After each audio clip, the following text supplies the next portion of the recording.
Cynthia Wooten. I'm with the 50th Anniversary Task Force for the Oregon Country Fair, and we are doing some programming with spoken word.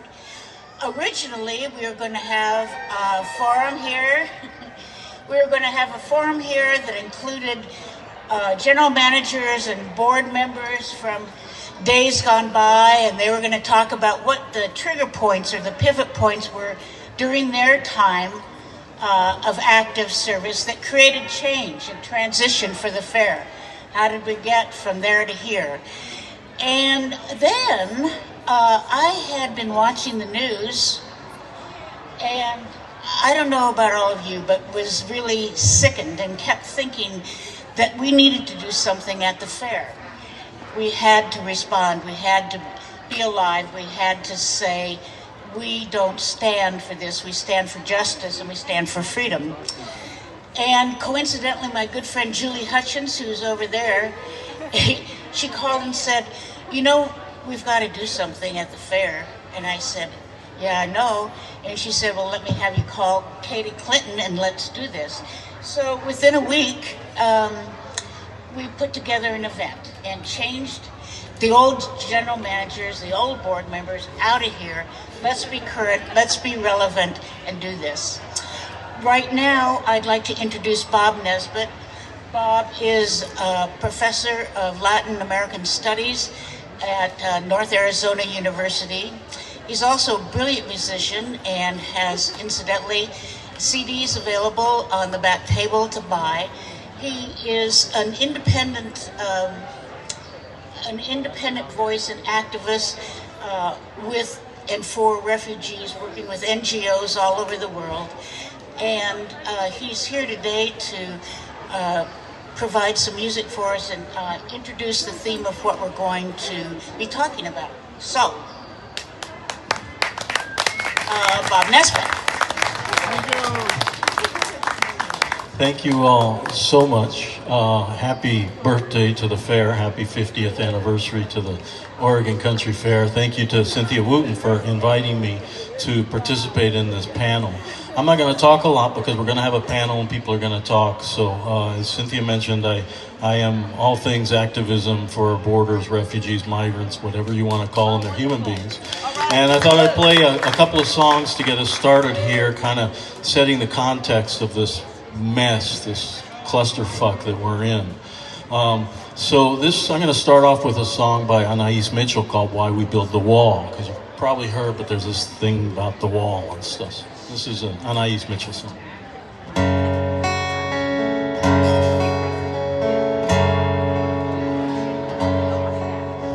Why do we build a wall?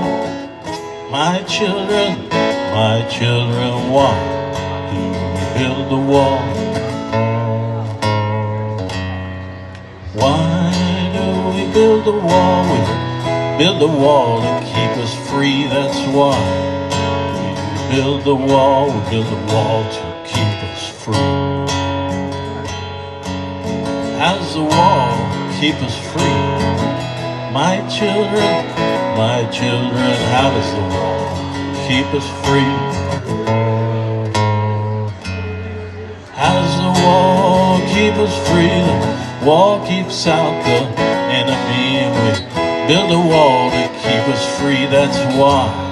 We build the wall, we build the wall to keep us free. Who do we call the enemy?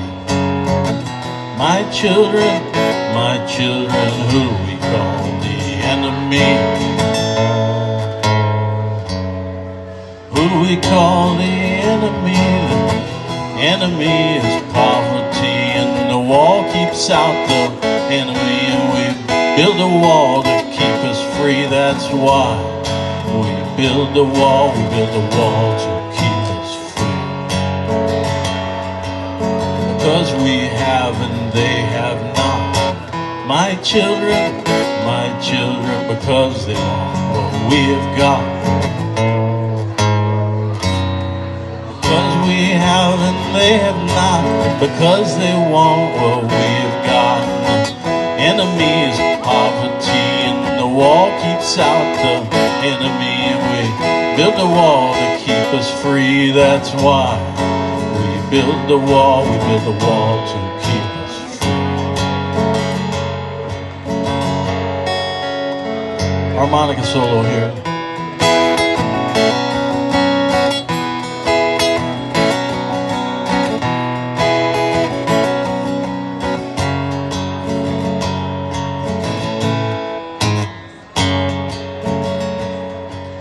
What do we have that they should want? My children, what do we have that they should want? What do we have that they should want? Well, we have a wall to work upon, and we have work and they have none, and our work is never done. My children, and the war is never won, and the enemy is poverty, and the wall keeps out the enemy, and we build a wall to keep us free. That's why we build the wall, we build the wall to keep us free.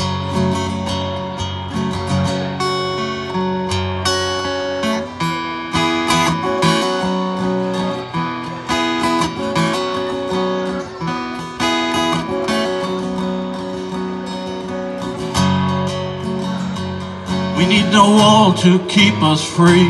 We need no wall to keep us free. We need no wall to keep us free.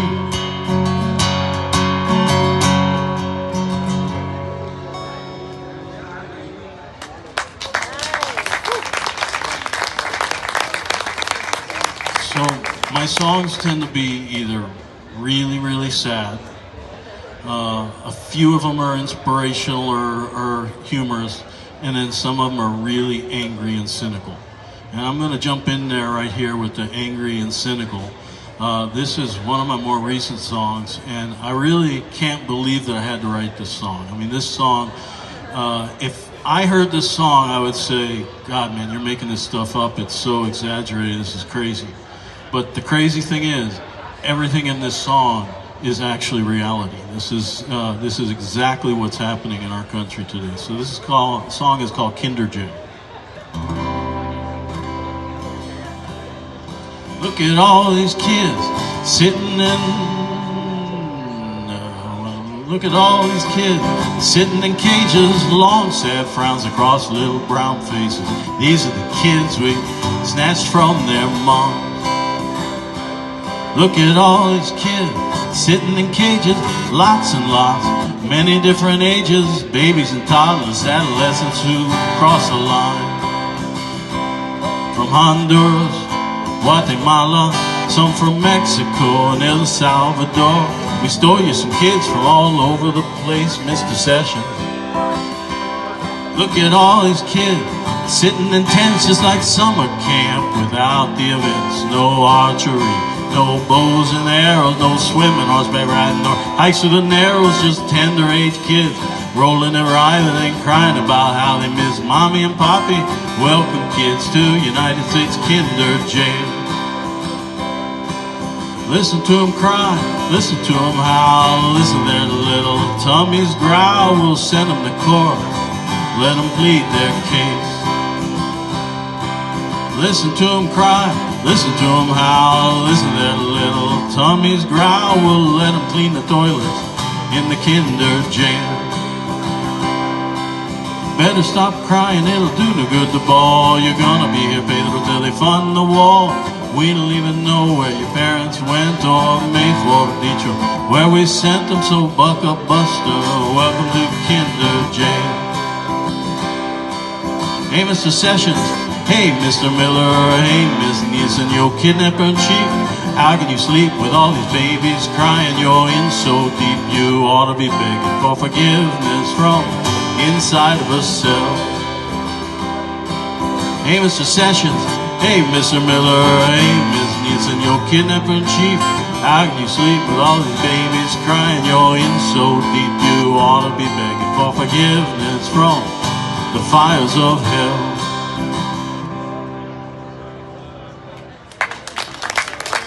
So with that angry, cynical song, I think now we can start off a conversation here.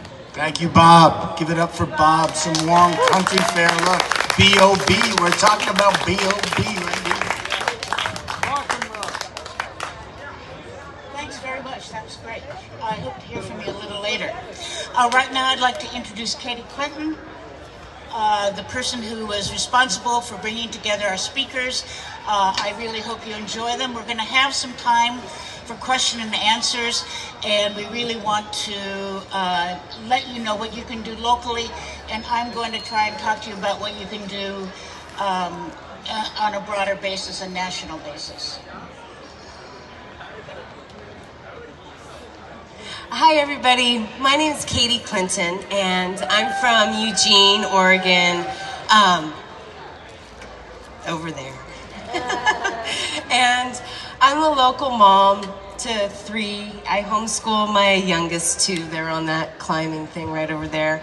I'm a naturopathic doctor and I also own a small business. So I'm busy, and everyone who's going to be speaking here today has countless hours and years in activism with local immigrant rights and national immigrant reform and rights, and they are doing the work every single day. So I am so excited for them to come up and speak to us and share ways that we can help nationally at the border with this horrific detention camps that we're seeing there, but also locally here, because there are immigrants in our own community that are much easier to reach and much easier to support and help. So one thing I just want to say before I pass the mic to the people doing the real work is what I do, anybody can do. I am not an activist. I didn't know what I was doing and I made lots of mistakes,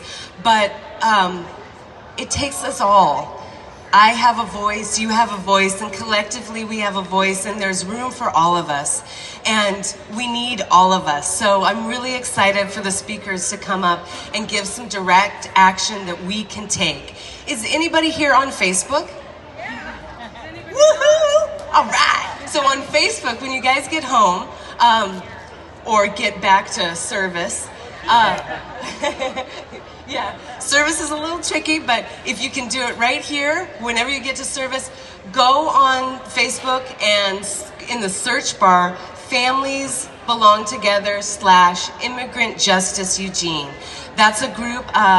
Patricia Toledo, our first speaker, is an administrator of the group, and we give lots of direct action, and we're getting ready to do a whole big push about how we can help directly in our community. So I am so excited to introduce Patricia Toledo and her bio. Yes. Yes.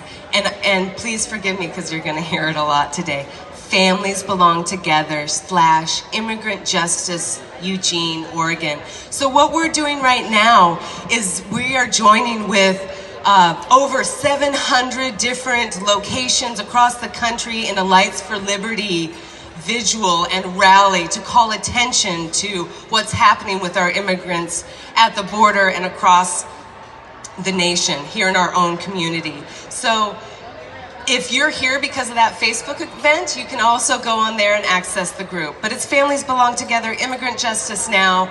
I'm an administrator. Patricia Toledo is an administrator, and I'm going to be passing so much to her because she has the direct line to what we need to do and how we can help in a direct way. So Patricia is going to also introduce herself a little bit. Sure, she has an amazing bio, and we are so fortunate to have her here today. She's a local and national immigrant rights activist. She went down to the border at McAllen, Texas. She's just amazing. So let's hear it for Patricia Toledo.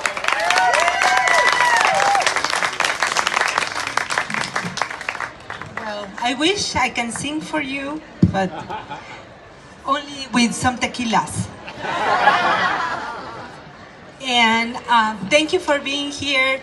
I'm just an immigrant, right? I came to live in Eugene, Oregon to meet with my husband, who is Caucasian.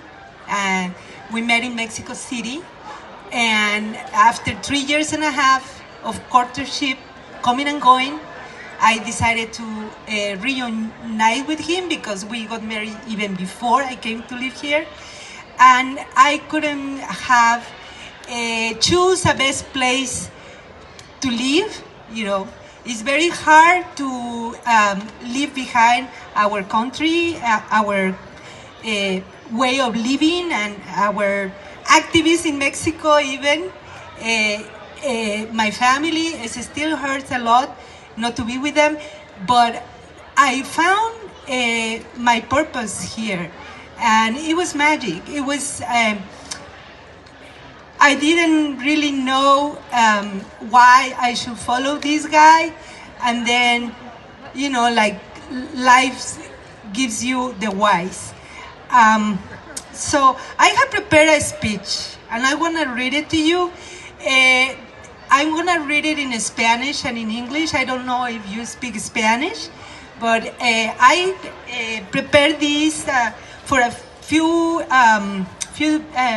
couple of weeks ago. We had a rally for Families Belong Together before the fund for immigrant defense that Kay Brown put together in the budget, and it was like all what was happening in the Oregon Senate, that they run away and they didn't want to come back and take a look at this. So it's a reflection on why we are here in this migrant crisis now. So, buenos días, gracias por estar aquí. Este viernes hermoso de fiesta y de alegría en nuestra comunidad. Gracias por darnos su atención y escuchar la denuncia que estamos haciendo millones de gentes en este momento en el mundo. Cada uno de sus localidades para que termine la política de detención a las comunidades migrantes.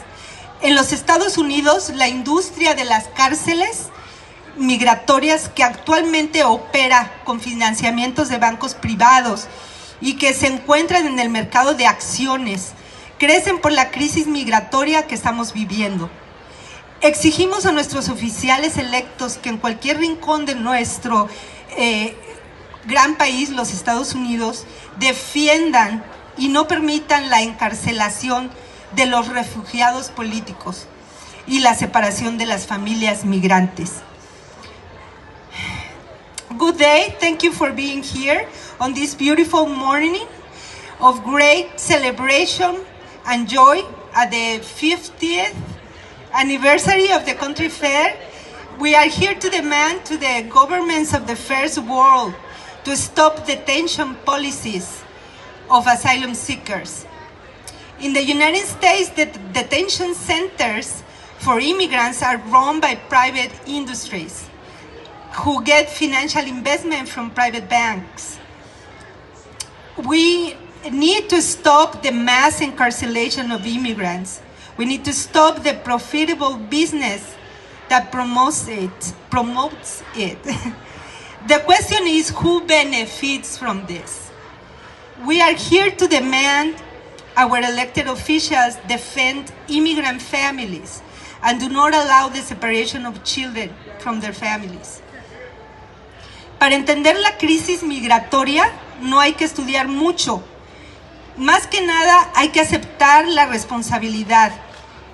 La migración de las comunidades centroamericanas a este país ha sido la respuesta natural, la búsqueda de la sobrevivencia a la opresión sistemática de nuestros pueblos indígenas. Cuando se habla de responsabilidades, se culpa a los gobiernos de esas naciones, ¿verdad? Pero ¿cuál es la responsabilidad social del gobierno americano y de las empresas estadounidenses? We don't have to study a lot to understand the migrant crisis at the US-Mexican border.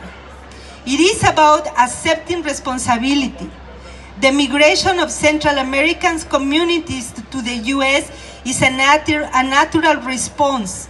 It is the search for survival of indigenous communities.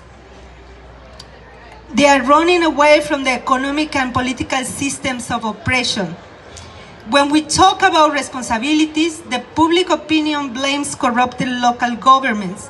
But what about the social responsibility of U.S. government and U.S. transnational extraction industries? Hace unas semanas tuve la oportunidad de participar en la Universidad de Oregon en la 50ª conferencia de la Coalición en contra del racismo del medio ambiente.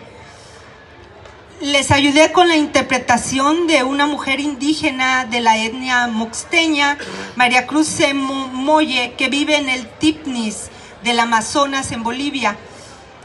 Vía Skype, María nos explicó cómo siguen las cosas de mal en su comunidad. La deforestación de la selva provoca que estas comunidades indígenas desaparezcan porque no tienen manera de subsistir. Esto se debe a la intensidad y frecuencia de los desastres naturales, como las inundaciones, lluvias intensas y sequías de cada año, que son más extremas. A few weeks ago, I had the opportunity to participate in the 50th, like the 50th conference of the Coalition Against Environmental Racism at the University of Oregon.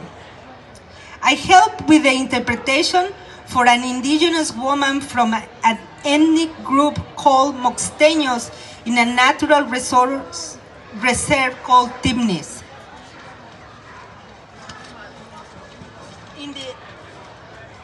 In the Amazon region of Bolivia. Via Skype, Maria Cruz Semu Molle explained how bad things are in her community.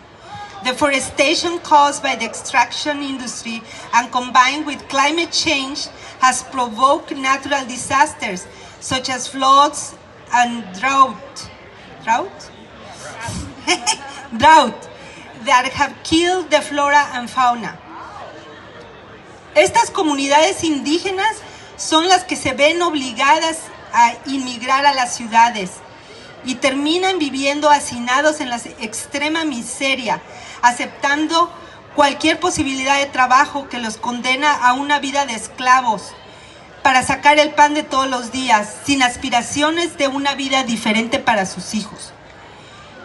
People from rural communities have moved to the cities where they live in extreme poverty, crammed in the same room with others and accepting the worst working conditions to be able to eat every day.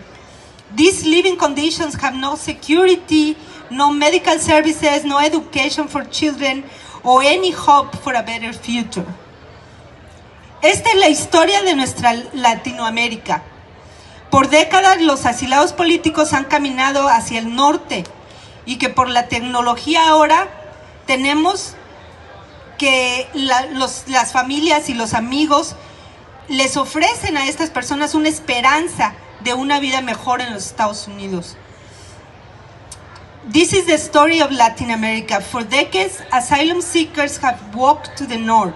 Now, with the help of social media, U.S. families and friends communicate with each other, strengthen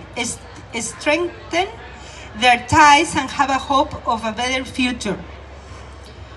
Tuve la oportunidad de viajar a la frontera sur a principios de año con un extraordinario grupo de mujeres que nos voluntariamos en la clínica de un centro humanitario de caridades católicas en la ciudad de McAllen, Texas. Asimismo, nos dimos a la tarea de investigar y aprender más sobre cómo funcionan estos centros de ayuda y cómo podemos ayudar nosotros que nos encontramos tan lejos. En 3,000 kilómetros de frontera únicamente existen 37 centros de ayuda. He escuchado historias recientes de otras personas de nuestra comunidad que han ido a otros centros de ayuda en Tijuana y Arizona. Todos los que hemos servido a las familias de asilados políticos, Nos hemos impactado de convivir con ellos porque los padres de la mamá, el papá de estas personas se esfuerzan todos los días por ser felices y enseñar a sus hijos a apreciar la vida y a conducirse con amor y respeto. Thanks to Lauren Helber, I had the chance to visit the U.S.-Mexican border. Lauren Helber is a pediatric from Eugene who works in Peace Health and for Latino communities. And she invited me to go to this trip. She saw the announcement in the Pediatric Society magazine, and she connected with this other doctor that works in the clinic at the Humanitarian Center in McAllen, Texas. So a group of 6 women, non-medical and medical, we came to help.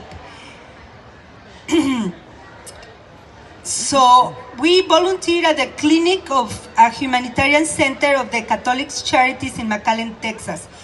We were busy as well researching and learning more about how these centers work and how we that live far away can help or contribute to these centers. I have heard other stories from people who have traveled to Tijuana and Arizona. All of us have been impacted by sharing time and serving the asylum seekers. These parents make a huge effort every day to be happy, to show and teach appreciation for life and love and respect to their children.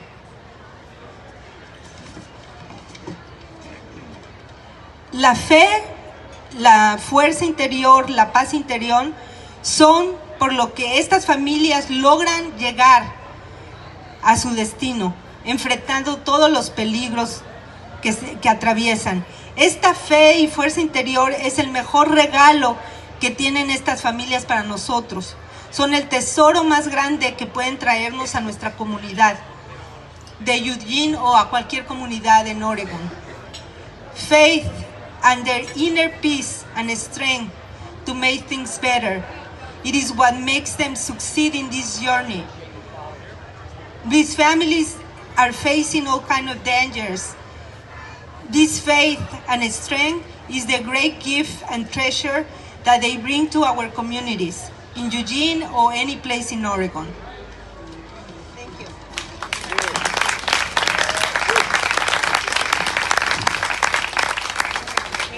Before we go to the next, I will tell you that I have been busy lately in the last, I've been very active in my community. I immigrated 10 years ago, and since I've been in Eugene, I start to participate in many projects and events to promote immigrant integration.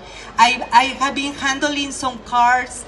We are making a volunteers, all volunteers event organized by the Mexican community who live in Eugene and Springfield. So this event is going to be July 20th in next Saturday, I will say, from 3 to 10 o'clock, nochecultural.com. I will give some cards later on. Like that, my effort, I am the volunteer coordinator, and my effort is to make a community integration. That you guys have an opportunity to see us, to be with us, to see how we treat our children, how we do community, and how we want you to be part of our community too, so we are not split. And thank you. Another project that I'm very involved right now is a friend of mine. One of the things that I have been doing is folklore dancing all my life since I was a kid. And I met here, thank you. I met here some really wonderful folklore dances from Ecuador who invited me to dance with them, and I met these wonderful people. And one of them is in Newport, and he, because I was taking some trainings lately in how to be a dispatcher, how to be a navigator of the legal system, and try to help families and people who are on risk of detention. I traveled to Corvallis and Portland, and I met him in a training in Corvallis, who I will say I met Ken Cross as well in Corvallis. He's a very good colleague of mine from the immigrant rights. He's very active too. And I have met a lot of wonderful people who really want to help, I will say. But one of the things that I am very amazed, that the first thing is from a place of comfort. I want to do it, but I don't want to risk anything. I want to do it, but I don't want to break my agenda. It has to be, I only have 2 or 3 hours a month. And how can I gonna do something about it, And the other part is, I was putting together this driving network because I find out that people from Newport, asylum seekers that are living in Newport, they need to pay $400 for a private car. I don't know if they use Uber or Lyft, but I don't think so. They had to rent a car and come to the ICE appointment in Eugene for $400 every month. So I thought, why don't we do a multi-city network that somebody that could drive, from Newport to Florence or to Corvallis or to Lincoln City, and then another person the rest. And and a lot of people like the idea. A lot of people sign. I went to all the great organizations that work for immigrant rights and serve the Latino communities, and a lot of people were interested. But the first thing is but what if I get stopped by a police officer? What am I gonna do? I don't know anything, It's so immediately is the fear that comes from a place that we are not prepared to defend ourselves from this kind of oppression. You are not the target now, but you could be anytime. Anytime things could switch to you. And that is true. Homelessness, mental sickness. I can tell you a lot of tragedies that can happen to anyone. And that could be in a place of very vulnerable situation in front of police or the police or other law enforcement officers, and be subject to this oppression. So I think we really, all activists, all people who are advocates, all people who want to learn, they should learn their civil rights, and they should know how to handle how to handle themselves in front of a police officer, how to be an ally, how to be a legal observer. The skills to be a legal observer is something that you're gonna be very glad to have the rest of your life, because it's gonna help you to be very confident and know that you are not intervening, that you are not breaking the law by filming, by being there to document when something is happening. So, but how am I gonna do it? It's only gonna happen, and you're gonna be It's like you going on an airplane, right? And you have to put your mask first in order to help another one. That's how I see it. So please empower yourself by learning the law and learning your own rights. And then just behave yourself as if you were the target. Thank you.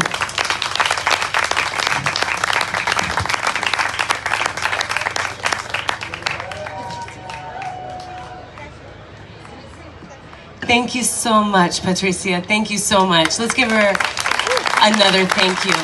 And that is what she's working on. So, like I said, Families Belong Together / Immigrant Justice Now. It's a Facebook group, and Patricia is an administrator, and she is going to be working on some local trainings so that we can do that together as a community, so that we can all have each other's backs, because it's all the same rights.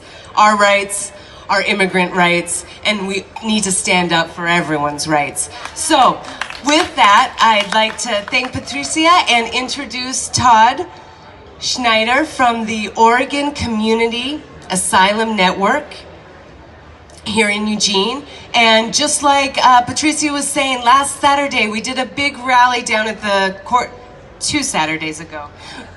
We did a big rally down at the courthouse, and we did a fundraiser for 7 asylum seekers new to our community here in Eugene. And that felt awesome to be able to fulfill some needs right in our own community. So Todd, welcome. Find a way up here and let us know more. Thank you, Todd. All right, thanks. So I'm part of a group, Oregon Community Asylum Network, and Sue has flyers with our details on it if this sounds interesting to you. Back in World War II, when the Nazis were taking over Europe and countries were falling, in every country there were grassroots efforts to save the Jews, the gypsies, gays who were being prosecuted and murdered. And it was very creative in each location. People had to come up with their own ideas about how to hide them in basements, smuggle them out in wheelbarrows. We're looking at a very similar situation now right here in the United States. One of my favorite stories from World War II in terms of this grassroots resistance was a village in the Netherlands called Newland. And in Newland, this was a tiny village, 117 population, tiny village. And every single family was required to take in a Jew. Every single family willingly agreed to do that. And part of the thinking behind this was that now we've all got skin in the game. Nobody can turn on anybody else because we're all screwed. And they saved a whole lot of people in that way. So we can be creative. We don't have to wait for the government to rediscover a conscience, because that may be a while.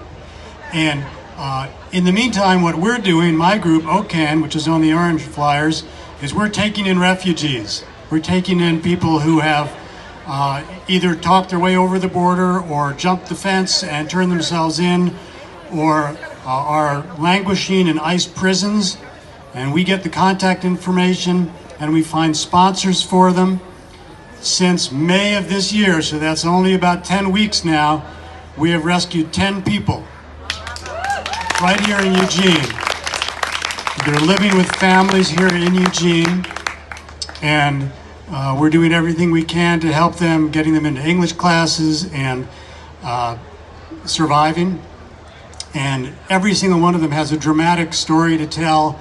They've been through, and this is almost a random 7 people that we've ended up with, ranging in age from 5 to 55. And they've all been through some kind of traumatic experience. They're all dealing with post-traumatic stress on some level, and their stories are extremely diverse, but what they have in common is this unimaginable horrors that they've been through. So we're looking for help doing this in any way that works for you. Or if you can just take this and run with the ball in your own communities. It's great to have diverse cells that aren't connected in case they ever come after us, make it harder to find everybody who's trying to help. But I'm really glad to share our experiences and what we've done and how we get people out. And let you build on what we've done and do it better. Some people help by saying, I will take somebody in, I will sign the papers saying I'm going to feed this person and house them and everything until they get on their feet. And that can be a year or two. So it's a big commitment, but it's a great thing for empty nesters. Those of you who are missing your kids and you've got that big empty house now, this is an amazing way to do something that you can be proud of for the rest of your life, save somebody's life, and you get to work on your Spanish and make some new friends. So it's very worthwhile. It's a real win-win in so many ways. If you aren't in a position to take somebody in, you say, well, that's too much for me. Money is really helpful. What the feds keep doing, what ICE keeps doing, is changing the rules. When you can get out of their jail, how you can get out of their jail. They have to pass a credible fear interview, which means they have to convince them that, yeah, I'm in fear of my life if I go back home. And they have to have a sponsor. So if you just jumped the fence and you didn't have any connection up here in the United States, you're screwed. They're not going to let you out. They're going to ship you back eventually. But they'll torture you for a while first in these horrendous prisons that range from merely mediocre, awful places to live to actively torturing people. And our people have firsthand experience with this. So if you can get through that, you might be able to bail them out or get them out on parole. The amount of money they charge for that is random. So they can charge you $1,500, they can charge you $80,000, whatever they pick. So we paid $5,000 for one just recently, $1,500 for another. Then they changed the rules that were supposed to go into effect basically in a few days, saying nobody's allowed out on bail anymore. Can't even bail them out even if we believe their story. They're going to have to stay in ICE prison while they try to find a lawyer, good luck doing that from when you're locked up and you have no connections, to work your asylum case, which can be months or years. And the one I'm most working with right now, we got an asylum date, a court date in 2022. We were able to get her out. Other people, they're just going to languish waiting. So they keep changing the rules, and every time they change the rules, we need to figure out who's going to pay for what lawyer. Oregon just passed a new law that's expanded their law assistance for refugees to be statewide. It's a brand new thing, and that's fantastic. Unfortunately, it's going to be tricky to make that work because all of the lockups are out of Oregon. And this is to serve people in Oregon. So I'm not sure if that's going to rescue us. So we're still paying thousands of dollars to lawyers in Colorado and California to work these legal maneuvers to get them out. And it's really crazy. So we love it when people can fill up our pot of money to do that, because we're kind of on the edge now. 7 people that are out now, and each of them comes with these expenses. Some people can't help with either of those pieces very much, but you say, you know, I could donate a day a week to help drive people around. Or I have a specialty that I'd like to share. We've had medical professionals who have volunteered that have been really generous, and that's been fantastic. We need bilingual counselors for them. We have found some so far. But it's wonderful when we can do things like take them to the country fair, which thanks to Katie, we were able to pull that off today. So that's, and Cindy was in on that, so very cool, thank you. Hi. So their very first fair is the 50th anniversary fair, very cool. If you have an artistic bent and you're really good at pottery or art or dance, you can say, hey, I'll set up a workshop for your refugees just one Saturday afternoon and give them something to have fun with. So there's no limit to the kinds of things you can do. It's a matter of if you just decide you want to extend yourself in any of those ways, please let us know or let me know or see me after this little talk. Thank you. Thank you. Oh yeah, and we've got a hat here to throw money in, very convenient for if you'd like to share. Who's next, Katie? Thank you so much, Todd. Thank you so much. There's so much happening in our community. I'm gonna do another plug for the Families Belong Together / Immigrant Justice Now group on Facebook. Find us, ask to join, and Patricia Toledo's working on something so that we can help directly in our community. So after FAIR, we'll be posting about that and talking about that much more. So join us, follow us, hop in the group and learn from the people we should be learning from. And one of those people is Johannes Tadeo. Did I say that right? Tadeo. I always do that. I am sorry. Johannes Tadeo is going to talk to us. He is from Citywide Mecha and also SAFER, which is the Springfield Alliance for Equity and Respect. Whew. All right, Johannes does such amazing work, and I'm so excited to be able to introduce him and hear what he's going to say today. Thank you so much. Thank you all. How's everyone doing? Good, good, all right.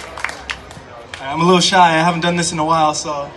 Like Katie said, my name is Johannes Tadeo. I am a community organizer. I work for Community Alliance of Lane County, and I run a program in Springfield called Springfield Alliance for Equity and Respect.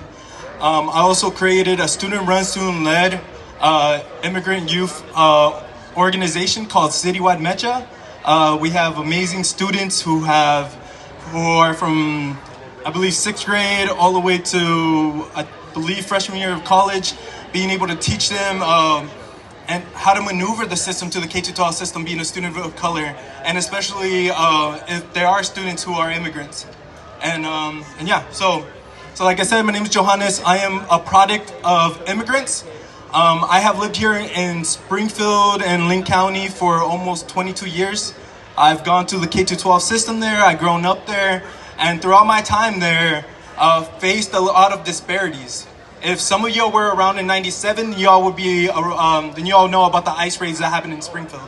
Like not too far from here, I think it's like 15, 20 minutes away from here, where they ended up just grabbing folks. And my father was actually one that was detained and then later let go.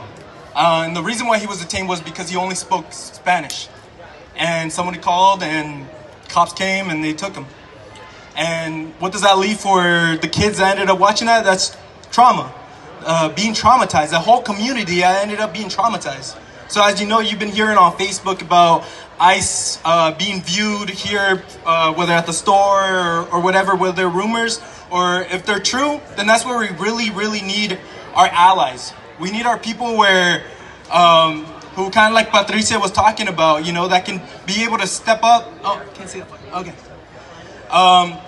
Where my voice can't be able to reach. Past my voice, past the stories that end up happening. Because a lot of things have been happening here where a lot of folks don't know about because of the fear. Because my community is hidden right now. We are behind because we're afraid of the unknown. I'm afraid of what's gonna happen if they go out here, and that's where we need that information to go out there to these families. But unfortunately, we don't have the funding. And that's where we need a lot of the folks that are out here to be able to get involved. Get involved, whether $5, $1 or something, or even be able to be a body. You know, and go to these trainings. Because like Patricia was talking about, we need people that actually understand and know what could happen and the consequences and how to be able to protect the folks who unfortunately are always being abused and misused. You know, throughout my time in Springfield, I myself, even though I'm a product of an immigrant, and I'm privileged to have, to be born here, I still had to go through a lot of disparities. My Spanish is so mucho, I call it, because I was not allowed to speak Spanish in the school that I was at. I was actually punished. You know, I have scars on my arms from cutting the brown off my skin because I was ashamed to be brown. Trying to dye my hair blonde just to come out brown. You know, and these are happening to a lot of the young students who are still going in our K-12 system right now. And it's 2019, and it's still happening. You know, where we don't feel like we have an outlet or support. And that's where my job comes in. but so far I am the only organizer in Springfield. And that's where I need you all to be able to get involved and participate, whether in a rally or like I said, be a body and speak our voices. You know, share our voices to the rooms where, like I said before, where my voice cannot be able to reach certain people's ears. You know, because I'm tired of being seen as the angry brown man, speaking my truth and speaking my experiences just to be able to fall on deaf ears. So I need you all, you know, and with all the things afterwards, unfortunately I didn't bring a notebook, but if y'all want to be able to get involved, I will be afterwards to take your information and find ways how we can be able to work together as a community. Because we are a community. Even though some of the folks that aren't from here, you are a family. I don't even know you, but y'all are family. You're corazón.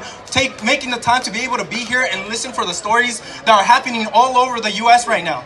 You know, and for the people who were privileged enough to be able to go down to the border, thank you all. Thank you all for being able to be there, and whether giving water, just being able to hear a voice, for y'all can be able to come here and be able to share it, to be able to bring more awareness to what's going on. I'm doing the best that I can as an organizer in Springfield. Last year we had one of our best victories that we broke the ICE contract with the Springfield Police Department. And honestly, when we started, we didn't think how big it was gonna get. It started with a bunch of students. Then it ended up being 3 students in Johannes. Then it ended up being like 5 people, then 10 people. Then we ended up packing the room with 400 people, and that was power. That was power, and that was incredible. And we didn't even know that it was gonna end up getting dropped and terminated. We waited there, we heard the city councilors, and then to find out unanimously voting to scrap the ICE contract away. But even though we lost we took away the ICE contract, situations are still happening. People are still disappearing. We just found out that there's a family in Springfield that's been gone missing for 3 months, and his wife didn't even know where he was at. 2 kids, and he's been gone. You know, whether he got pulled over, detained, ended up going to SPD. When he got out, ICE was waiting for him, which is legal. You know, they're allowed to come back, and once they do the processing, as soon as somebody gets processed and fingerprinted, that goes directly to the ICE headquarters. And if somebody's monitoring, they call SPD and ask them to hold them, but now they can't hold them. So now what they do, sometimes they get citizen calls, private calls after hours from SPD to be able to call ICE to come meet outside.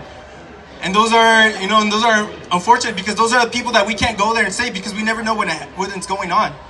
And that's why we need you all again to be able to volunteer. We have different things, like even at the ICE, I don't know what you would call it, downtown, the processing center. There's a lot of injustice that ends up going on there.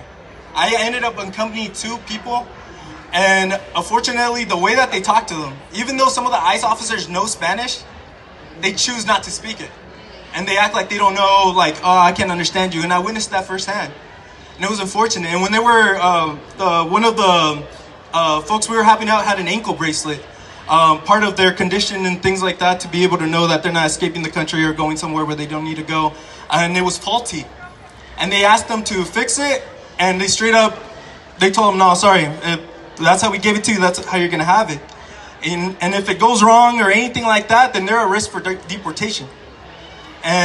And that's where we need people to be able to go to those centers and be able to be present and be ears, and also be willing to advocate and stand up to these folks. You know, and that's all legal for us to be able to be there. So again, I wish I was a little unprepared. I forgot a lot of my materials, but if after the talk, if you want to get in contact with me or as well with some of the other folks, please do, and we can connect you and find ways how we can be able to be involved. As well as Patricia Toledo will be passing around her straw hat, see if anybody would be willing to donate for materials for Know Your Rights packets, because those are things that we need to be able to pass to our immigrant community. They need to be able to know how to protect themselves, and as well as be able to, for us to be able to stand up to them if ICE ever does show up at Winco or Walmart. That's for us to be able to be there with our Facebook Live, showing the community that it's all right to come and buy groceries. Because in 2016, it was so unfortunate that there was, it was so unfortunate that there was people that did not buy groceries for 3 or 4 weeks. You know, and that's where we had to go get the groceries until they started feeling more comfortable to be able to go back out there. So those are things that we need to be able to do together as a family, as a community. And I hope we continue to fight and strive to keeping families together. So my name is Johannes Tadeo, and thank you guys so much.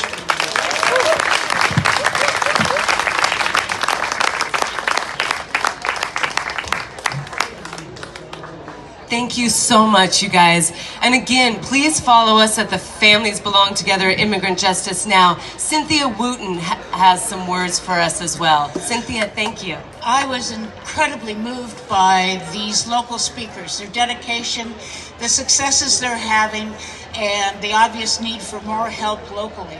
Stories of refugees and immigrants here are really compelling, and we do need to step up. It's a responsibility of every single one of us to take care of each other, and it's a serious time. But not only doing things locally, we have to take responsibility nationally. None of this is going to stop until there is a change in this administration, until people are forced to be something other than cruel and mean and torturous of other people. And the only way to do that is not only to elect a new president of the United States, but we have to elect a new Senate. We have to have majorities in both the House and the Senate. Nothing's going to change. We have a president who gets pleasure out of torturing children, letting 4-month-old babies sleep on cold concrete floors, taking food away from children, having officers who sexually assault teenage girls. None of that's going to change. Those people, those ICE people, the Border Patrol people, they transform their heads somehow into these people that are monsters. They're not going away until there's another example. I've said to my husband, I have a husband, he's right over there. And, you know, where are the ecumenical leaders of this country? Why is there not a national front of every religious organization standing up and saying to the president, you cannot do this another day? Why aren't they telling every single person within their religious communities to stop? I don't know. Is there a single Republican woman who is saying, don't do these things to children? No. Who are they? They're monsters.